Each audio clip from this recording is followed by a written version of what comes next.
सर्वप्रथम अंजनी बुद्रुक जिल्हा परिषद सर्कल, अंजनी बुद्रुक पंचायत समिती सर्कल आणि पिंपरीमाळी पंचायत समिती सर्कलमधील सर्व मतदार बंधू भगिनी, माझ्या लाडक्या बहिणी, युवक मित्र, विद्यार्थी, शेतकरी, शेतमजूर आणि माझे सर्व मागासवर्गीय बंधू भगिनी, या सर्वांना मी दिवाळीच्या हार्दिक शुभेच्छा त्या ठिकाणी देतो. जसं की आता जून सप्टेंबर आपल्या मेहकर तालुक्यामध्ये अतिवृष्टी झाली. अतिवृष्टीमुळे शेतकऱ्यांचं त्या ठिकाणी अतोनात नुकसान झालं. शेतकऱ्यांचं जवळपास 90 ते 95% पीक त्या ठिकाणी वाया गेलं. पिकाची नासाडी झाली. काही ठिकाणी तर त्या ठिकाणी जमिनी खरडून गेल्या. म्हणजे पहिलं पीक तर गेलं, परंतु दुसऱ्या पिकाची त्या ठिकाणी हानी नाही आहे. उतारा जो आहे तो सोयाबीनला 3-4 ॲव्हरेजमध्ये सरासरी 5ची झडती त्या ठिकाणी लागलेली आहे. केंद्र शासनाने आधारभूत किंमत 5,365 रुपये काहीतरी ठरवली आहे. परंतु खामगाव कृषी उत्पन्न बाजार समिती असो, मेहकर असो, चिखली असो किंवा वाशिम असो, या सर्व बाजार समितीमध्ये आधारभूत किमतीपेक्षा कमी भावाने त्या ठिकाणी सोयाबीनची खरेदी सर्रास चालू आहे. या खरेदीवर ना कोणत्या लोकप्रतिनिधीचं, ना आमदाराचं, ना खासदाराचं, ना मंत्र्याचं, ना मुख्यमंत्र्याचं त्या ठिकाणी लक्ष आहे. एक शेतकऱ्यामध्ये संताप आहे की बाबा आमचं नुकसान झालं, नुकसान भरपाई अजून तर काही खात्यामध्ये जमा झाली नाही, पीक विम्याचाही त्या ठिकाणी भंड पडलेला आहे आणि वरून सोयाबीनला 3-4 हजाराचा दर भाव त्या ठिकाणी मिळत आहे. म्हणजे शेतकऱ्यांना खऱ्या अर्थाने त्या ठिकाणी दिवाळी साजरी करायची का नाही असा प्रश्न शेतकऱ्यांच्या समोर उभा राहिला आहे. असो, आसमानी संकट आहे. या संकटाला सरकार, आमदार, खासदार, तुम्ही आम्ही काही करू शकत नाही, ही वस्तुस्थिती आहे. तरी पण लोकप्रतिनिधींची सजगता, म्हणजे ज्या नुकसान भरपाईसाठी पंचनामा पोर्टल तयार केलं गेलं, ते पंचनामा पोर्टलच त्या ठिकाणी 15 दिवस बंद होतं. म्हणजे जे काही तलाठी येतं, मंडळ अधिकारी येतं, महसूलचे कर्मचारी येतं, अशा लोकांना शेतकऱ्यांच्या याद्या पाडताना त्या ठिकाणी अतोनात संकटाला सामना त्या ठिकाणी करावा लागला. ते पोर्टल सुरू करण्यासाठी मी स्वतः त्या ठिकाणी निवेदन दिलं. आता माझ्या निवेदनाने ते चालू झालं असं मी म्हणत नाही, शेवटी कसं का हो, परंतु ते पोर्टल चालू झालं. लाडकी बहीण योजनेसाठी त्या ठिकाणी KYC करण्यासाठी म्हणून एक पोर्टल तयार केलं होतं. ते पोर्टलही त्या ठिकाणी अतिशय कमी क्षमतेचं असल्यामुळे आणि महाराष्ट्रभरातून सगळ्या लाडक्या बहिणी त्या पोर्टलवर असल्यामुळे ते पोर्टलही जाम झालं.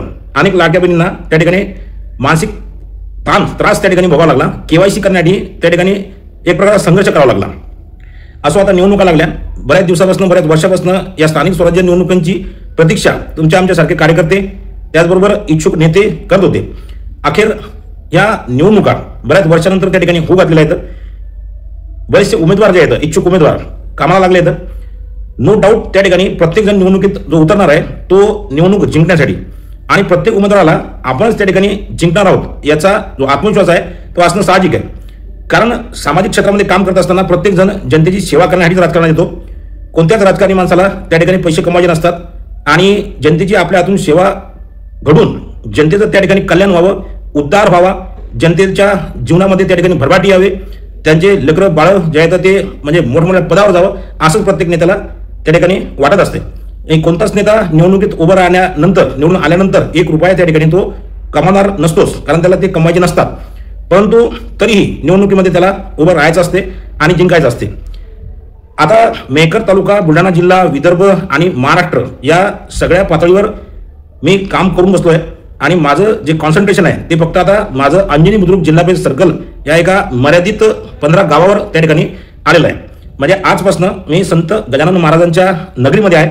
इथनं मी आता संत गजानन महाराजांचं दर्शन घेऊन माझ्या प्रचाराला त्या ठिकाणी सुरुवात केली आहे. आणि बाकीच्या नेत्यासारखाच मी सुद्धा जनतेची सेवा करण्यासाठी या निवडणुकीत उतरवलं आहे. बाकीच्या नेत्यांना जसं या सत्तेतून, या पदातून पैसे कमवायचे नाहीत, तसे मलाही सुद्धा या सत्तेतून पैसे कमवायचे नाहीत. आणि मी आज संत गजानन महाराजांच्या चरणी एक अशी म्हणजे गुप्त अशी एक मी शपथ घेतलेली आहे की मी निवडून आल्यानंतर बाकीच्या नेत्यांसारखा बिलकुल ठेकेदारीत उतरणार नाही. मी कुठल्या प्रकारचे लोकांची कमिशनखोरी करणार नाही, कोणाकडनं पैसे घेणार नाही. या सगळ्या गोष्टी मी आता गजानन महाराजांना सांगितल्या आहे. परंतु या अंजनी बुद्रुक जिल्हा परिषद सर्कलमध्ये काही जे उमेदवार आहेत की ज्या उमेदवारांनी मतदारांना गृहीत धरलंय, अशा उमेदवारांबद्दल मला 2-3 दिवसापासून बोलावंसं वाटत होतं. परंतु मला माझ्या काही कार्यकर्त्यांनी, सगळ्या माझ्या शुभचिंतकांनी सांगितलं की तुम्ही या गोष्टीवर बोलू नका. आज माझे कार्यकर्ते आणि माझे जे काही सहकारी आहेत, शुभचिंतक, ते माझ्यासोबत नाही येतं. म्हणून मला या नेत्यांबद्दल बोलण्याचा मोह जो आहे ना तो आवडला जाऊन आला आणि मला त्यांच्याविषयी थोडंसं बोलावंसं वाटतंय.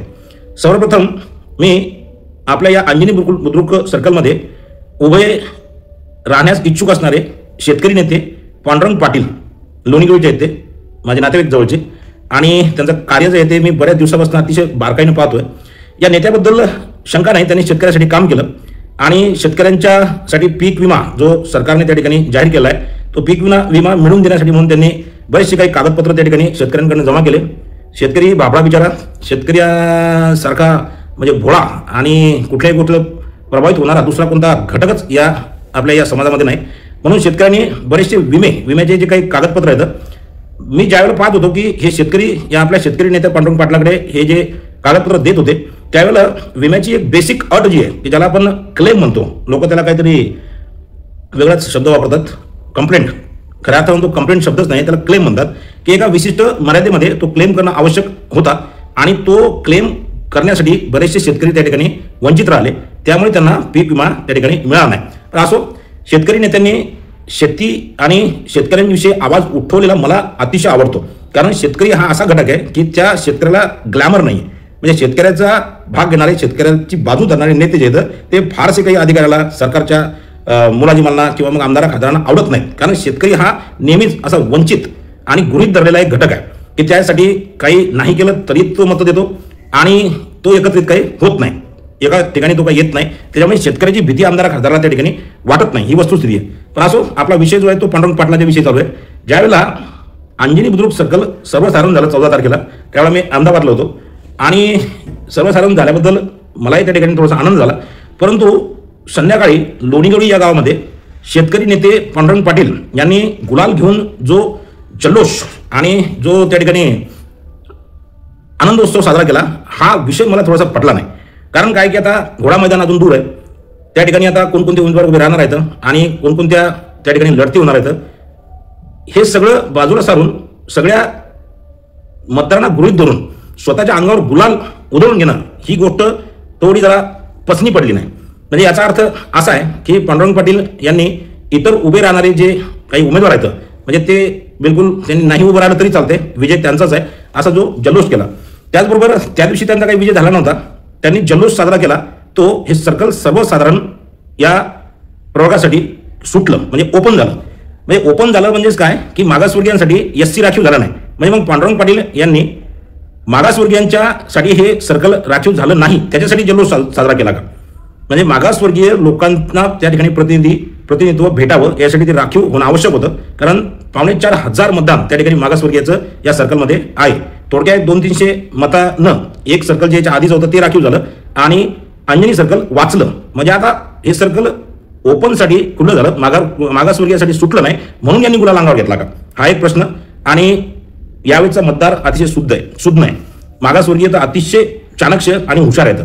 त्यांनी ठरवून ठेवलं की ओपन झाल्यामुळे ज्या नेत्यांनी त्या ठिकाणी जल्लोष साजरा केला आणि निवडून यायच्या आधीच त्या ठिकाणी गुलाल उधळला, तर मागासवर्गीय लोकांनी ठरवून ठेवलंय की बाबा या माणसाला आता सर्वसाधारणमध्ये येणारे जे काही सवर्ण आहेत त्याच लोकांना मतं देऊ द्या. मागासवर्गीयांनी ठरवून ठेवलंय की पांडुरंग पाटील शेतकरी नेत्याला मागासवर्गीयाचं एकही मत त्या ठिकाणी पडणार नाही, कारण त्यांनी ओपन झालं म्हणून जल्लोष साजरा केला.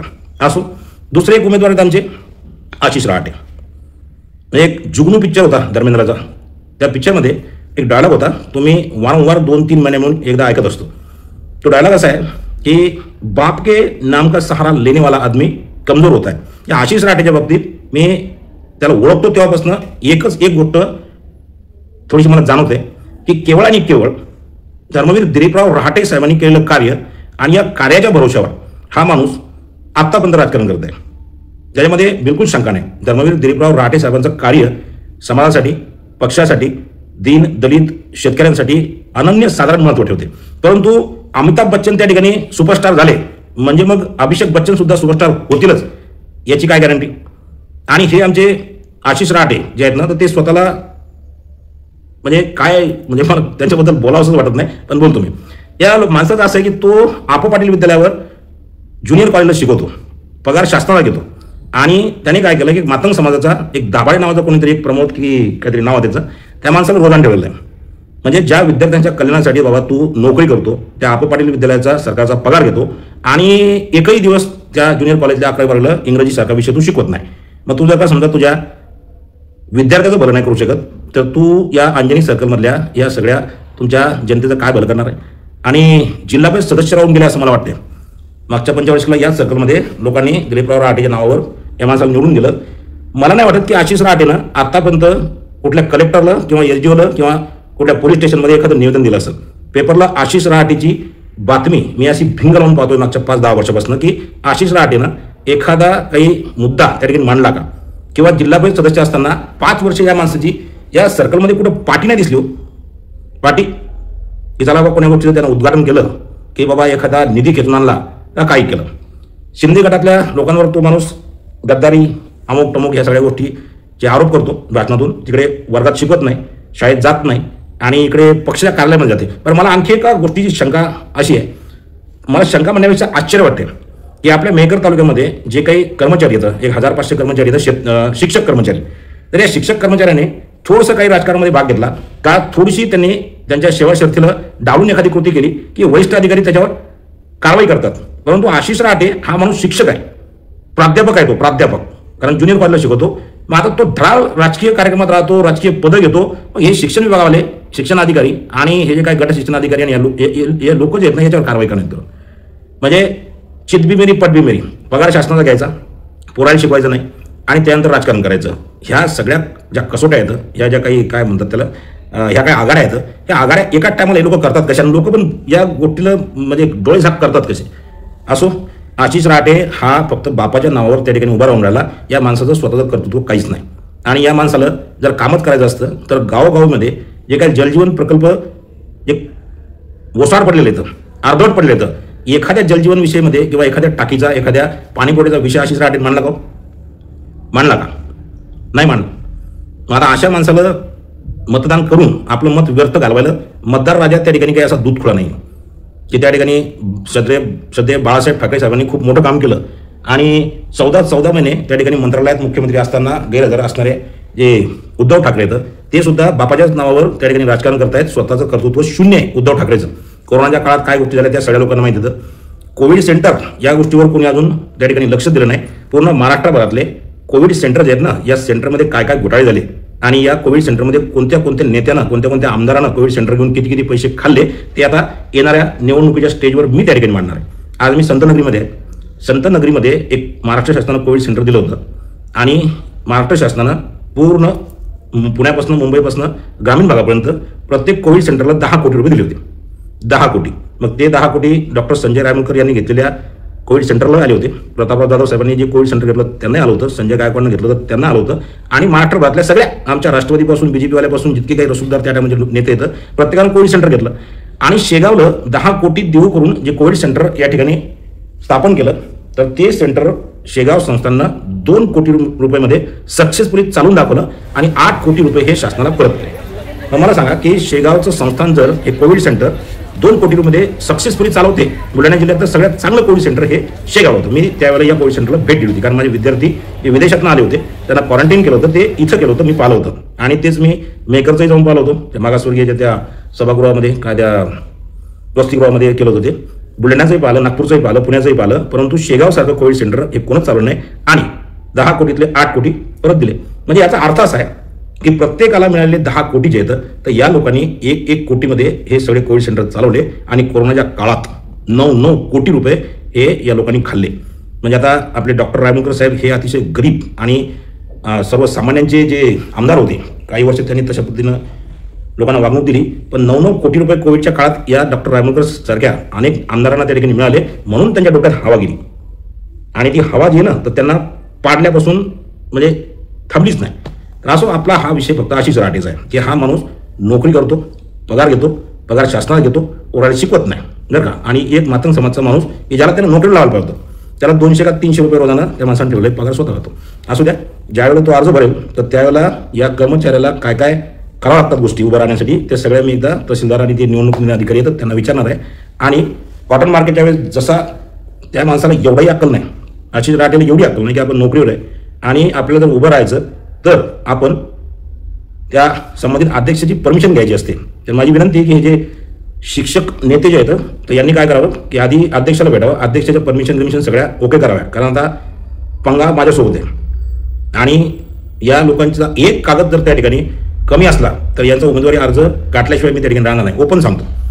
जे काही पगार घेऊन काम करणारे आणि राजकीय नेते आहेत जे उभे राहून राहिले यांनी आपले कागदपत्र त्या ठिकाणी रेडी ठेवावे. त्याच्यानंतर पुढचे आमचे एक नेते बाबा लोणीगवळीचे सुमित पाटील. आता मी माहिती घेतली, पण सुमित पाटील त्यांची उमेदवारी नेमकी कोण जाहीर केली या माणसाचा मागच्या 4 दिवसापासून शोध घेत आहेत. एक पोस्ट आली त्यांची व्हॉट्सअप पोस्ट, त्याच्यावर मिशन 2025, पण पक्ष नाही, चिन्ह नाही, नेता नाही, आणि हे जे आहेत मासे हे आता निवडणुकीत उभे राहणार आहेत. आता यायचं लखलाप त्यांना त्यांची उमेदवारी. आता माझी अपेक्षा आहे की बाबा कोणत्या पक्षाचे आहात आणि कोणत्या चिन्हावर लढणारा हे एकदा सांगा, त्याच्यानंतर लोकांना कन्फ्यूज करा. त्याच्या पुढचा विषय असा आहे की श्यामभाऊ इंगळे. या श्यामभाऊ इंगळेबद्दल मला एक सहानुभूती आहे आणि माझा एक वैयक्तिक स्वार्थ पण आहे. श्यामभाऊ इंगळे या माणसाला मागच्या वेळेलाच त्या ठिकाणी उमेदवारी होती, परंतु दुर्दैवानं त्यांचा एक अपघात झाला आणि गंभीर अपघात झाला. त्यातून ते वाचले, गजानन महाराजांच्या कृपेनं त्यातून ते वाचले. परंतु त्यावेळेला लोक असे म्हणत होते की उभे राहायच्या आधीच हे पडले, कारण त्यांना एका गाडीने ठोस मारली आणि ते पडले होते. माझी अशी इच्छा आहे की श्याम इंगळे साहेबाला तिकीट त्या ठिकाणी मिळालं पाहिजे, म्हणजे श्याम भाऊची माझी त्या ठिकाणी लढत व्हायला पाहिजे. आता माझा विषय नंतर सांगतो. मी वैयक्तिक स्वार्थ बोललो मी, की माझा वैयक्तिक स्वार्थ असा आहे की इकडे श्यामभाऊ इंगळेला जर तिकीट मिळालं तर माझे मित्र, माझ्या लोणीगवळीचे माझे अतिशय जवळचे मित्र आहेत, माझ्या लहान भावासारखे आणि लहान भाऊच आहे, विजू जागृत. या माणसाला तिकीट भेटत नाही आणि विजय केशवराव जागृत या माणसाची माझी कुठं समोरासमोर फाईट होऊ नये, म्हणजे त्या माणसासोबत संघर्ष करायचं काम मला पडू नये अशी मी शिर्डीला गेलो होतो, तिथेही प्रार्थना केली. मी अहमदाबादला गेलो होतो, तिथेही प्रार्थना केली. आणि येताना मुंबईवरनं मी हाजी अलीच्या दर्ग्याला गेलो होतो, तिथेही मी एक मागणी केली. आज गजानन महाराजाला सकाळी मी तेच म्हटलं की विजय जागृत या माणसासोबत मला संघर्ष करायचं काम पडू नये, ही माझी विनंती देवानं त्या ठिकाणी कबूल करावी. कारण विजय जागृत या माणसाला मी अतिशय जवळून पाहतो. अतिशय कामाचा माणूस आहे, अतिशय कामाचा माणूस आहे. म्हणजे रात्रंदिवस लोकांची कामं त्या माणसाच्या डोक्यात असतात, हे मी जवळून पाहिलं. आणि मी पण त्यांना प्रोत्साहित केलं की बाबा जेवढे कामं तुम्ही करता त्याच्यापेक्षा आणखी कामं करा, कारण माणूस कामाचा आहे. आणि कुठेही विजय जागृतांनी मी समोरासमोर येऊ नये अशी माझी इच्छा आहे. विजय जागृतबद्दल मी वाईट त्या ठिकाणी बोलणार नाही. वेळ पडली तर एखाद्या वेळेला असा जर काही संघर्ष झाला आणि मला जर विजय जागृतच्या समोर उभं राहायचं कामच पडलं तर कुठं ना कुठं मला फेरविचार त्या ठिकाणी करावा लागणार आहे आणि मी तो करील. त्याच्यानंतरचे जे काही नेते आहेत ना तर हे गुलदस्त्यात येतं. चला जाऊ दे, आता हा झाला थोडा गमतीचा विषय. परंतु सध्या या स्थानिक स्वराज्य संस्था ज्या आहेत या संस्थांमध्ये प्रत्येक मतदारानं एक गांभीर्यानं विचार करूनच त्या ठिकाणी मतदान करावं. त्याला कारण असं आहे की अनेक वर्षापासून काहीच कारण नसताना ह्या निवडणुका ज्या आहेत ह्या रोखल्या गेल्या, म्हणजे सर्वसामान्य कार्यकर्त्याच्या निवडणुका या थांबवल्या गेल्या. आमदारकीची निवडणूक कुठं थांबत नाही, एखादी विधान परिषदेची निवडणूक त्या ठिकाणी कुठं थांबत नाही, कोणत्या महामंडळाच्या नियुक्त्या त्या ठिकाणी थांबत नाहीत. मंत्रिमंडळ 5 मिनिटात विधान भवनामध्ये तिकडे झालं का की इकडे लगेच शपथविधीची तयारी होते. म्हणजे एक सेकंद सुद्धा हे लोक काय करतात, स्वतः सत्तेत राहण्यापासून वंचित राहत नाहीत, पटापट या सगळ्या गोष्टी करतात. आणि सर्वसामान्य कार्यकर्त्याची निवडणूक स्थानिक स्वराज्य संस्था काहीच कारण नसताना, कोणत्याच प्रकारचं आरक्षण काय नसताना इतके वर्ष लांबवल्या आणि आपण काहीच करू शकलो नाही.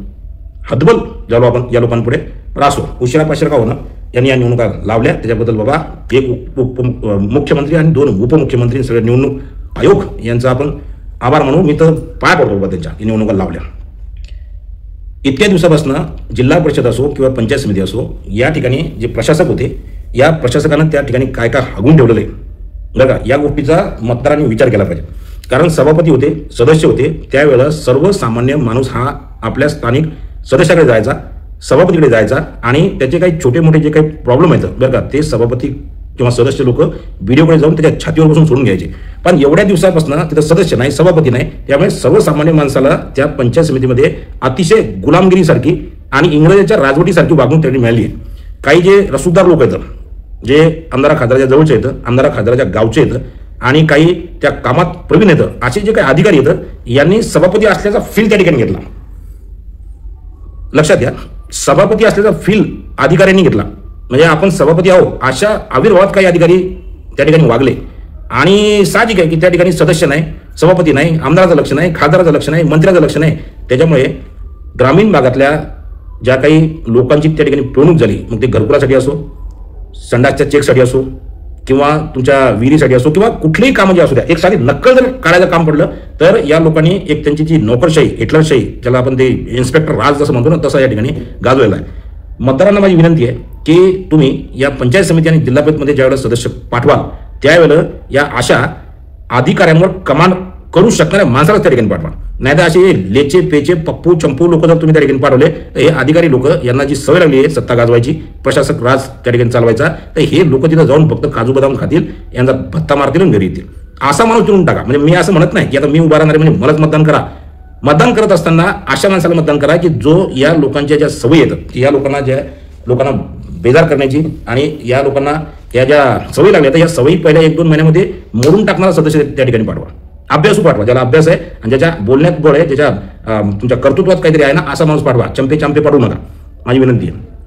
त्याच्यानंतर पुढचा असा विषय की काय चुकलं केंद्र सरकारचं, की ज्यांनी जलजीवन मिशन सारखा महत्वाकांक्षी प्रकल्प जो आहे तो ग्रामीण भागात आपल्या लाडक्या बहिणी जे काही समजा आपले लोक येतं या सगळ्या लोकांना त्या ठिकाणी शुद्ध पाणी, काय जलजीवनचं म्हणजे त्याचं ब्रीदवाक्य असं होतं की बाबा नल से पाणी, डायरेक्ट लोकांच्या घरात पाणी. अहो घरात सोडा, टाकीतच पाणी नाही आलं, टाकीत पाणी नाही आलं, टाक्या अर्धवट पडल्या आहेत, पाईपलाईन लोकांच्या शेतातून खोदून टाकल्या ते तसेच पाईप पडले आहेत आणि कोणी काय बोलत नाही. 2-2, 4-4 कोटी रुपये खर्च होऊन सुद्धा त्या ठिकाणी कोणी काही बोलत नाही. आणि मेकर तालुक्यामध्ये, लोणार तालुक्यामध्ये एकाही सिंगल गावामध्ये जलजीवनचं काम पूर्ण झालं नाही. 2023 डेडलाईन होती, डेडलाईन होऊन पार झाली तरी सुद्धा या ठेकेदारांनी कामं केलं नाहीत. आणि केंद्रानं जो निधी यांना देऊ केला होता, केंद्राची एक अशी अट होती की 2023 पर्यंत हे सर्व कामं झाले पाहिजेत. हे कामं महाराष्ट्रभर, फक्त बुलढाणा जिल्ह्यात नाही महाराष्ट्रभर पूर्ण झाले नाहीत. त्याच्यामुळे केंद्राने काय केलं की त्यांचा निधी जो आहे ना तो देण्यास स्पष्ट नकार दिला. आता हे ठेकेदार अडचण झाले. मध्यंतरी मी एवढ्या तक्रारी केल्या जलजीवन मिशनच्या, परंतु माझ्या लक्षात आलं ते अधिकारी लोकांनी सांगितलं की वरूनच निधी येत नाही. मग काय येत नाही तर 2023 पर्यंत या ज्या सगळ्या गोष्टी आहेत या पूर्ण न केल्यामुळे केंद्राने निधी थांबवला. आणि विशेष पॅकेज जोपर्यंत 500 कोटी रुपयाचं आपल्या बुलढाणा जिल्ह्याला, आणि असे प्रत्येक 36 जिल्ह्यामध्ये 500 कोटी रुपयाची आवश्यकता आहे, एवढं जोपर्यंत मिळत नाही तोपर्यंत जलजीवन मिशनचं एकही प्रकल्प त्या ठिकाणी पूर्ण होणार नाही. आता मी आज संत गजानन महाराज दर्शन घेऊन माझ्या प्रचाराला सुरुवात केलेली आहे, परंतु मी काय करणार की माझ्या सर्कलमध्ये जे 15 गाव आहेत त्या 15 गावामध्ये जवळपास 10 गावामध्ये जलजीवन मिशनचं काम त्या ठिकाणी चालू आहे. मी उद्यापासून काय करणार आहे की माझ्या प्रचाराचं नारळ जे आहे ना ते जलजीवनच्या टाकी खालीच फोडणार आहे. जलजीवनची जी अर्धवट टाकी आहे किंवा मग तिथं तो जलशुद्धीकरणाचा जो अर्धवट प्रकल्प आहे त्याच्यावरच जाऊन मी माझं नारळ फोडणार आहे. आणि तिथनं त्या गावात मी काय करणार आहे, माझ्या प्रचाराला सुरुवात करणार आहे आणि जाब विचारणार आहे आमदाराला, खासदाराला, मंत्र्याला, माजी मंत्र्याला, त्याच्यानंतर त्या ठिकाणी सभापतीला आलेले लोक, त्याच्या ठिकाणी गावगाडा करणारे लोक, पदाधिकारी लोक, या सगळ्या लोकांना जाब विचारणार की बाबा हे असे तुमचे जे थडगे येतात, थडगे या टाक्या म्हणजे काय माहिती का की या नेत्या लोकांचे थडगे येतात. आणि दररोज लोक सकाळी ज्यावेळेला जातात येतात शेतात जातात काही आणखी काही विधी करायला जातात त्यावेळेला हे या नेत्याचे थडगे लोक दररोज पाहतात. आणि दररोज लोकांच्या लक्षात येते की बाबा या लोकप्रतिनिधींनी आपल्याकडे कोणतं लक्ष दिलं नाही, सभापतींनी दिलं नाही, जिल्हा पंचायत दिलं नाही, पंचायत समितीला दिलं नाही, आमदारांनी दिलं नाही, खासदारांनी दिलं नाही, म्हणून हे सगळे प्रकल्प अर्धवट येतात, अजूनही अर्धवट आहेत. आणि याच्या बापाची ताकद नाही राहिली आता की जलजीवन मिशन पूर्ण हे करतील. पण तरी मी काय करणार, प्रत्येक गावाच्या जलजीवन मिशन खालीच माझ्या प्रचाराचा नारळ फोडणार, त्या गावातल्या लोकांना विचारणार की बाबा हो हे जे आहे पाणी तुम्हाला भेटलं का? कोणीच सांगू शकत नाही पाणी भेटलं म्हणून. भेटलंच कसं? टाक्यात अर्धवट येतं, पाईपलाईन अर्धवट येतं. आणि प्रतापराव जाधव साहेबांनी एक पुण्याचं काम केलं की एक सावजार घरी बसवलं. ज्या माणसानं 15-20 वर्ष आपल्या मेकर तालुक्याचं रक्त पिलं असं एक सावजार घरी बसवलं आणि दुसरं जे जितू सावजी नावाचं सावजार एखादं ते पुढे आणलं. हे कोणाच्या बापाला काही समजत नाही, ना ग्रामपंचायतला काही समजत, ना तिकडे कोणत्या आमदाराला ना खासदाराला काहीच नाही. तिकडे मुंबईत जाऊन एस्टिमेट करते, पैसे टाकून घेते, पैसे काढून घेते आणि कोणत्या बापाला काही समजत नाही. गावातल्या लोकांना तर बाबा दिसत नाही. त्यासाठी 101 नावाची जी गाडी आहे बरं रस्त्यानं चालताना बकऱ्या मारते आणि त्या बकऱ्याचे पैसे पण देत नाही. असा जितू सावजी, या जितू सावजीची सोय निवडणूक झाल्यानंतर मी लावणार आहे कायदेशीर. पण या जित्यानं कोणकोणत्या गावात काय काय करून ठेवलंय आणि याला सपोर्ट कोणाचा आहे ह्या सगळ्या गोष्टी मी या निवडणुकीच्या प्रचारातच काढणार आहे. या जित्यानं बंदा मेकर तालुका खाल्ला. सांगताना सांगते खासदाराचे ठेके आहेत बरं का, आणि आतलं काही माहिती नाही आपल्याला. फक्त जित्याची सोय, जित्या सौजाड आहे की ना याची सोय मी लावणार आहे, प्रचारात लावणार. मी येऊ का पडो, पण या आरामखोरानं काय काय गोष्टी मेकर तालुक्यात केल्या ही गोष्ट मी एकदा बरीबाती लोक या कानापर्यंत पोहोचवणार आहे. बऱ्याचशा गोष्टीचा भंड आहे. आता काही नियुक्त्या होतात ज्याच्यामध्ये आता PSCवरच्या नियुक्त्या, या PSCवरच्या नियुक्त्यामध्ये जे लोक सरपंच राहिले, ज्या लोकांनी दुसऱ्या लोकांना नोकऱ्या मिळू दिल्या पाहिजेत ते लोक स्वतःच्याच नोकऱ्या त्या ठिकाणी फिक्स करून राहिले. या लोकांना जाब कोण विचारणार आहे? फक्त तुम्ही निवडणूक आल्यानंतर लोकांच्या मतावर दावा करता, मग ज्यावेळेला तुम्ही असे काही पदं येतात, काही सगळ्या गोष्टी येतात, त्या ठिकाणी दुसरी नाव तुम्हाला कशी सुचत नाहीत? आणि एका विशिष्ट जातीत त्या लोकांना नोकऱ्या पाहिजेत का? बाकीच्या लोकांना नोकऱ्या पाहिजे नाहीत? मागासवर्गीय लोकांना नोकऱ्या पाहिजे नाहीत? जे गोर गरीब दीन दलित लोक आहेत त्या लोकांना नोकऱ्या पाहिजेत नाहीत का? का फक्त तुम्हालाच पाहिजेत? ज्याची बायको, जो स्वतः नोकरी त्याला त्याची बायको लावता येते, जे स्वतः त्या ग्रामपंचायतीचे पदाधिकारी तर त्यांना नोकऱ्या लावता येतात. मग बाकीच्या लोकांनी काय केलं? आणि बाकीच्या लोकांची मतं मागायला ज्यावेळेस तुम्ही जाल त्यावेळेस लोक तुम्हाला या गोष्टी विचारणार नाहीत का? विचारतील. फक्त मतदार हा अतिशय सुज्ञ आहे आणि मतदारानं ठरवून ठेवलं आहे की कोणत्या माणसाला निवडून आणायचं. आणि हा मतदार भयंकर आहे, कोणालाही पाडायचं जर म्हटलं तर बरोबर पाडतात. आता येऊ द्या, हळूहळू मैदानामध्ये जे लोक येतील, तर मी असाच माझा मूड जमला का की त्या लोकांच्या सगळ्या गोष्टी मी त्या ठिकाणी बाहेर टाकणार आहे. हा आशिष राठे या माणसानं पहिल्यांदा त्या दाभाडीचा मेळ लावायला पाहिजे. ज्याला त्यानं 200-300 रुपयानं काहीतरी ठेवलेलं आहे त्याला नोकरी द्यायला पाहिजे, मग त्याने यायला पाहिजे जनतेमध्ये. त्यानंतर ते जे विद्यार्थी आहेत 11वी-12वीचे, इंग्रजीसारखा विषय की त्या आपा पाटील विद्यालयामध्ये इंग्रजी शिकवायला हा आशिष राठे नियुक्त केला आहे, तो शिकवत नाही. म्हणजे पोरायचं काय? त्यातल्या एका तरी पालकाने विचारलं पाहिजे, रे बाबा तू इकडे मोठे पदं घेतं, पक्षावर भाषणं करतं, नोकरी सोड आधी. दुसऱ्या एखाद्या कोणत्यातरी माणसाला ती नोकरी मिळू दे, त्याच्यानंतर राजनीती कर, नेतानगरी कर. ते काय नाव घेतलं मी? पांडुरंग पाटील.